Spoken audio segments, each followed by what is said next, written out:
میرے پاس ایک آدمی آیا ہے تو عجیب سا قصہ، لطیفہ ہی سمجھو. وہ آ کے مجھے کہنے لگا کہ حضرت میری نئی شادی ہوئی ہے، میں نے بڑا پیسہ خرچ کیا ہے، اور لڑکی جو ہے نا اس کی عمر تقریباً 13 سال یا 14 سال ہے، اور وہ مجھے اپنے قریب ہی نہیں آنے دیتی.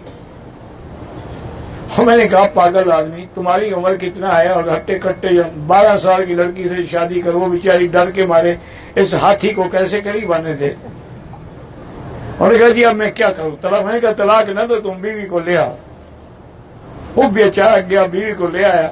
میں نے اسے کہا بیٹی بات سنو، نکاح ہو گیا ہے، اب نکاح میں اس کو حق ہے اپنے حقوق وصول کرنے کا، لیکن ایک بات یاد رکھو، جب میاں بیوی ملتے ہیں نا تو ایک کافر کے مارنے کا ثواب ہوتا ہے. میں نے کہا اچھا جی. میں نے کہا ٹھیک. وہ جناب اس کے بعد بیوی نے کہنا ورنا شروع کر دیا، بلکہ 2 دن 3 دن کے بعد جب وہ برداشت کے قابل، انہوں نے کہا دن میں بھی ایک کافر مارو، رات کو بھی ایک کافر مارو. 7-8 دن کے بعد اس کا پھونک ختم ہو گئی. اب وہ بلاتی ہے کہ آؤ کافر مارو. کہ سارے کافر کو ہم نے مارنی ہے، اور بھی تو لوگ ہیں نا کافر ماریں گے.